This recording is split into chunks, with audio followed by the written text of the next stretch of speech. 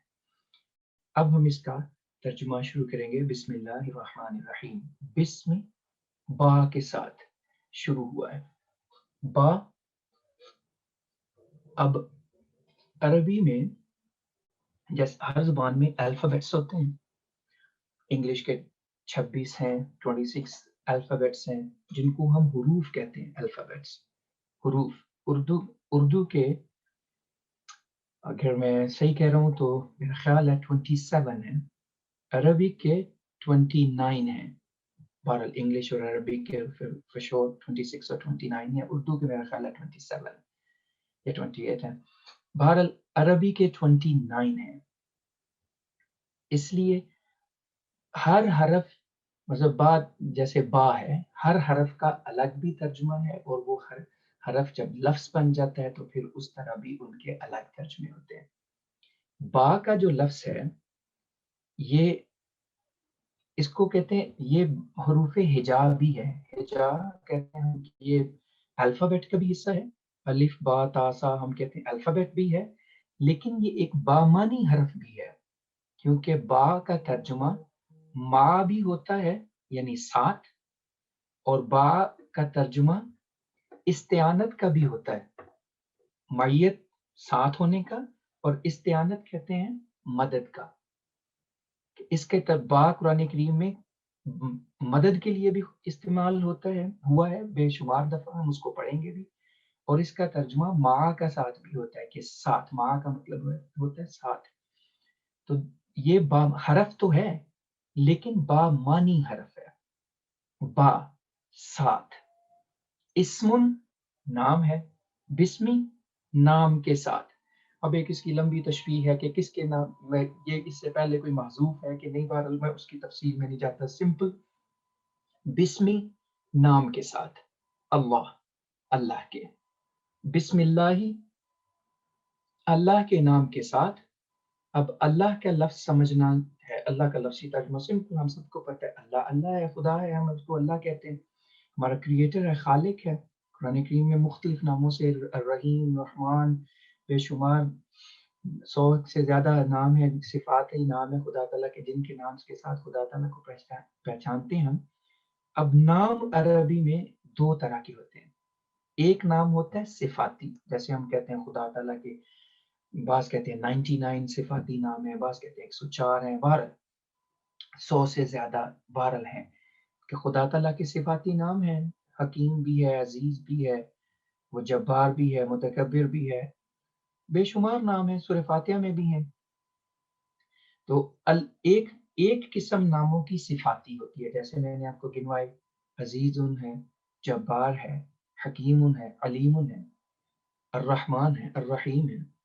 ایک نام ہوتا ہے جس کو ہم کہتے ہیں ذاتی نام، اللہ جو ہے یہ خدا کا ذاتی نام ہے، اور یہ وہ واحد نام ہے کسی بھی مالک کے لیے، کسی بھی بالا ہستی کے لیے استعمال ہوا جو دنیا میں کسی اور مذہب کے ماننے والے اپنی ہستی کے لیے استعمال نہیں کرتے۔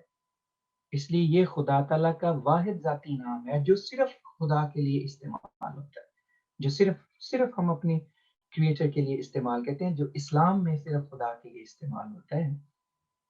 عبرانی میں جو اس سے قریب ترین نام ہے ایلن استعمال ہوتا ہے، جس کو وہ ملانے کی کوشش کرتے ہیں جیوز یا کرسچنز کے، اسلام کا یہ دعویٰ کہ یہ خدا تعالیٰ کا ذاتی نام ہے، اور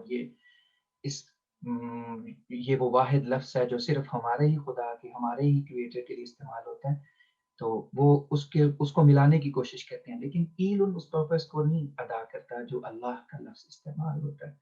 ہم کہتے ہیں اللہ کا لفظ پورا جس شکل میں عربی میں استعمال ہوا ہے کسی اور ہستی میں استعمال نہیں ہوتا۔ یہ ہو گیا الرحمن ہے، الرحمن الرحیم، دونوں کا مادہ ہم کہتے ہیں کہ کوئی لفظ کس کن حروف سے مل کے بنا ہے، اس کو عربی میں ہم کہتے ہیں مادہ۔ الرحمن کا مادہ ہے را ح میم، اور الرحیم کا بھی مادہ ہے را ح میم، دونوں یعنی رحم۔ لیکن عربی میں اوزان جو ہیں وہ مطالب میں فرق پیدا کر دیتے ہیں، جیسے الرحمن کا وزن جو ہے وہ فعلان کا وزن کہلاتا ہے، اور الرحیم کا وزن جو ہے وہ فعیل کا وزن کہلاتا ہے۔ دونوں کا مادہ ایک ہی ہونے کے باوجود دونوں کے مطالب میں فرق ہے، کہ رحمان فعلان کا وہ وزن ہے ایسا رحم کرنے والا جو بغیر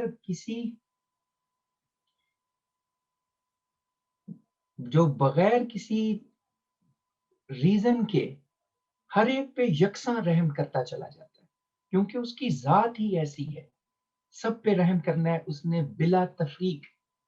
اس میں مومن، کافر یا کسی اور کا فرق نہیں ہوتا۔ وہ خدا تعالیٰ کی مخلوق کے لحاظ سے ایک کمپریہنسو، ایک اجتماعی خدا تعالیٰ کی رحمانیت کا مادہ ہے، کہ جو ہر ایک کے اوپر یکساں ہے، اس کا قانون ہے۔ ہوا پیدا کی، اس میں مومن کافر کی تمیز نہیں رکھی، اس میں مومن بھی ویسے ہی سانس لیتا ہے جیسے کافر سانس لیتا ہے، اس کو اس میں اتنے ہی بینیفٹس ہیں جتنے تو مومن کو اتنے ہی کافر کو ہیں۔ اس لیے بے شمار نعمتیں ہم دنیا میں گنوا سکتے ہیں جو خدا تعالیٰ کی صفت رحمانیت کا نتیجہ ہے، جس سے ہر کس و ناقص، ہر چھوٹا بڑا، ہر مرد و عورت، ہر مومن و کافر یکساں خدا تعالیٰ کی محبت کا فائدہ اٹھا سکتا ہے، اس کی نعمتوں سے فائدہ اٹھا سکتا ہے۔ لیکن الرحیم کا وزن جو فعیل کا وزن ہے، وہ خدا تعالیٰ نیکیوں پہ اجر دینے کے لیے ہے، کہ الرحیم مخصوص ہے خدا تعالیٰ کا رحم۔ رحمان میں تو رحم وہ ہے جو سب پہ یکساں ہے، بغیر پوچھے، بغیر کسی کے کہے خدا تعالیٰ ہر ایک کو دیتا چلا جا رہا ہے، جو کامن ہے۔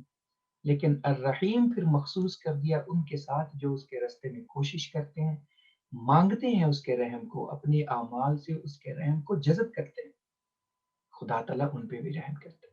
یہ الرحیم کی صفت پھر خدا تعالیٰ کی مومنوں کے ساتھ ہو جاتی ہے، اور ہر اس شخص کے ساتھ ہو جاتی ہے جو خدا سے پھر رحم مانگتا ہے۔ رحمان میں خدا تعالیٰ کے رحمان کی صفت میں خدا تعالیٰ کے مومن بندے اس طرح شامل نہیں ہو سکتے جس طرح خدا تعالیٰ شامل ہے، لیکن رحیم کی صفت ایسی ہے جس میں مومن بندے بھی شامل ہوتے ہیں، بلا مانگے دیتے ہیں۔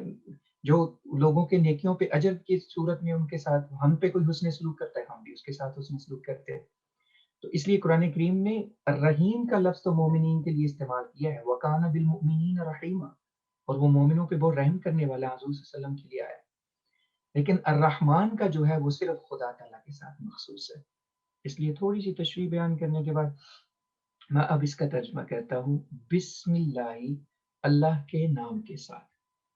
بسمی، بی ساتھ، اسم نام، اللہ اللہ، بسم اللہ اللہ کے نام کے ساتھ، الرحمن بہت زیادہ رحم کرنے والا، الرحیم بار بار رحم کرنے والا ہے۔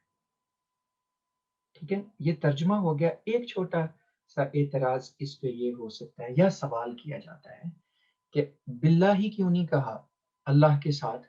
اسمن کیا ہے؟ اللہ کے نام کے ساتھ۔ اللہ تو اس کا اپنا نام ہے، اور کس نام کے ساتھ؟ اور کس کے نام کے ساتھ خدا تعالیٰ کا اسمن کیوں لایا گیا ہے؟ بہرحال ایک ذوقی یا ایک گرامیٹیکل ریزن کے ساتھ یہ اٹھایا جاتا ہے، جس میں پھر با کا ہی کردار ہوتا ہے کہ با خاص معنی پہناتا ہے کہ خدا تعالیٰ کے اس نام کے ساتھ جو اس کا صرف ذاتی نام ہے، اور اس کے علاوہ دنیا میں کسی بھی مذہب کے معبود کے لیے استعمال نہیں ہوتا۔ اس لیے با کا لفظ، اسم کا لفظ لایا گیا ہے۔ خدا کے کس نام کے ساتھ؟ اللہ اس نام کے ساتھ جو صرف خدا تعالیٰ، اسلام کا خدا جو پیش کرتا ہے اس کے لیے استعمال ہوتا ہے، دنیا کے کسی مذہب کے کسی معبود کے لیے یہ لفظ استعمال نہیں ہوتا۔ اس لیے اسم کا لفظ لانا ضروری تھا، تاکہ یہ بات بتائی جائے کہ خدا کے اتنے نام ہیں، کس نام کے ساتھ میں شروع کرتا ہوں؟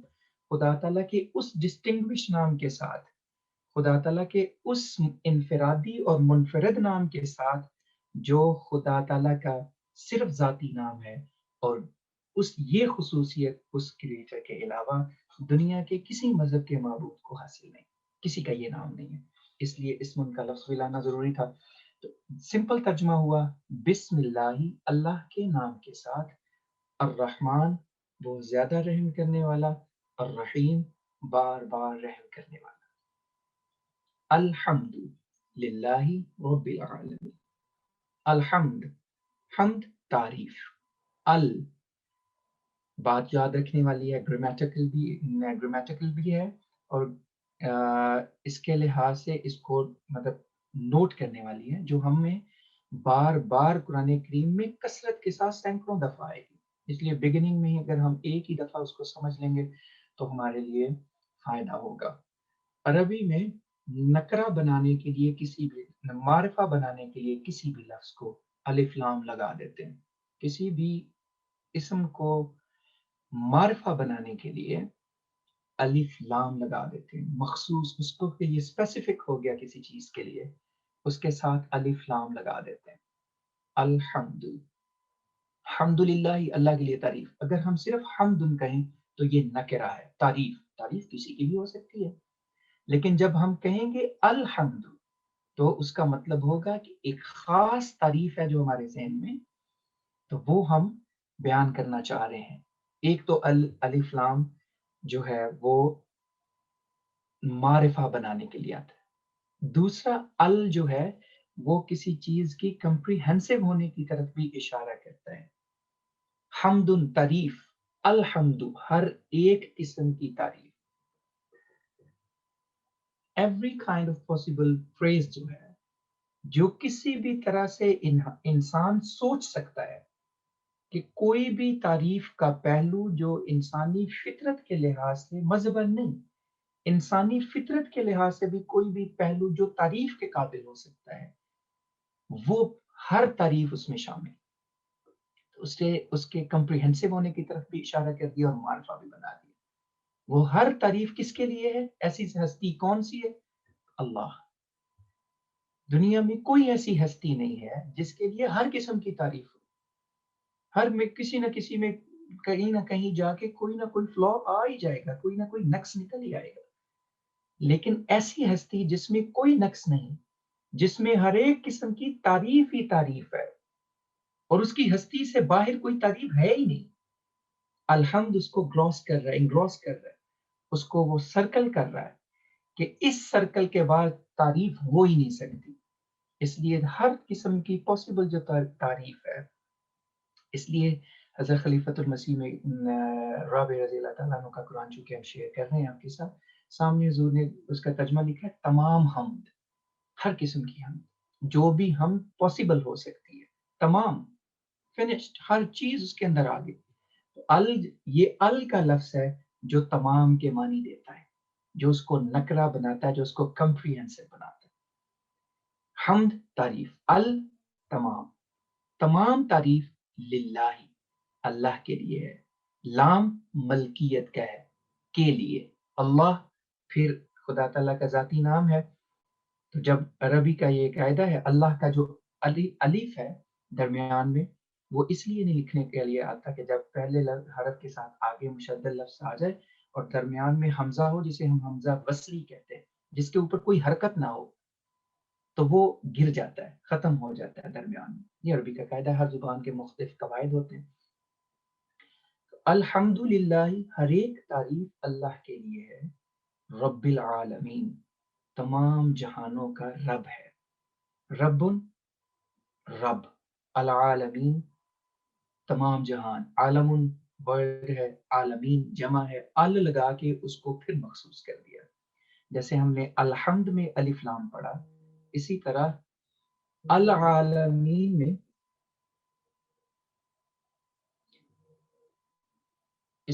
العالمین میں بھی الف لام لگا کے اس کو مخصوص کر دیا گیا ہے کہ جو بھی انسانی ذہن کسی بھی لحاظ سے دنیاوی لحاظ سے کسی بھی جگہ کا تصور کر سکتا ہے، کسی بھی عالم کا تصور کر سکتا ہے، ان سب کا رب، پالنے والا، ان کو کھلانے والا، ان کی ضرورتوں کو پورا کرنے والا وہ اللہ ہے۔ رب العالمین جو ابھی تک نون ورڈز ہیں وہ یا آئندہ زمانے میں بے شمار دقائق ہیں، بے مثال علوم ہیں جو آہستہ آہستہ کھلتے چلے جا رہے ہیں اور کھلتے چلے جائیں گے، ان سب کا رب، ان سب کو پالنے والا خدا تعالیٰ ہے، ان سب کا مالک وہی ہے۔ تو ال سمجھنے والا ہے اس آیت کے اندر دو الفاظ کے ساتھ آیا ہے کہ ال جب ایک ریزن تو اس کی یہ ہے کہ وہ نکرہ کو جو کہ ایک کامن ناؤن ہوتا ہے اس کو اسپیسیفک ناؤن بنا دیتا ہے، تو وہ اس کو معرفہ بنا دیتا ہے۔ الحمد، ہر ایک قسم کی تعریف للہ، اللہ کے لیے ہے، رب العالمین، تمام جہانوں کا رب ہے۔ اب رب ان کا لفظ بھی بہت واسٹ ہے، بہت وسیع ہے۔ گھر کا خرچہ چلانے والے کو بھی عربی میں ربن کہتے ہیں، مالک کو بھی ربن کہتے ہیں، چیف کو بھی ربن کہتے ہیں، لیکن خدا تعالیٰ کو رب العالمین کہا ہے کہ تمام جہانوں کا رب ہے۔ وہ صرف چھوٹے یونٹ پہ نہیں ہے کہ کسی ایک ملک کا نہیں ہے، کسی ایک گھر کا نہیں ہے، ایک قبیلے کا نہیں ہے، تمام عالمین کا، جنہیں ہم جانتے ہیں یا نہیں جانتے، ان سب کا رب ہے۔ اس لیے ہم شروع میں ہی بتا دیا کہ ہم کسی چھوٹی موٹی ہستی کے اوپر ایمان نہیں رکھتے، ہم اس اللہ پہ ایمان رکھتے ہیں جو دنیا کے ہر ایک عالم جو ہم جانتے ہیں یا نہیں جانتے ان سب کو پالتا ہے، ان سب کی ضروریات کو پورا کرتا ہے، اور جتنی بھی انسانی ہسٹری میں نون کوئی تعریف ہو سکتی ہے کسی بھی پہلو سے، سب تعریف اس میں پائی جاتی ہے۔ الرحمن بہت زیادہ رحم کرنے والا، الرحیم بار بار رحم کرنے والا ہے۔ الرحمن کا ترجمہ بن مانگے دینے والا ہم اسی لیے کہتے ہیں کہ خدا تعالیٰ کا رحمان کے اندر جو رحم ہے وہ انسان کی ضروریات کے مطابق، اس کے قانون قدرت کے مطابق، اس کے رحم کی وجہ سے مل رہا ہے، اس کی ذاتی کاوش اس میں شامل نہیں ہے، لیکن الرحیم میں جو رحم اسے ملے گا اس میں اس کی ذاتی کاوش، اس کی نیکی، اس کے اعمال شامل ہوں گے۔ ہم پہلے بھی بسم اللہ میں بھی یہ دونوں حروف پڑھ رہے ہیں، پھر الف لام دونوں کے ساتھ آیا ہے جو اس کو مخصوص پھر کر دیتا ہے کہ ہم کسی خاص رحمان یعنی اللہ کی بات کر رہے ہیں، اور خاص رحیم یعنی خدا تعالیٰ کی بات کر رہے ہیں۔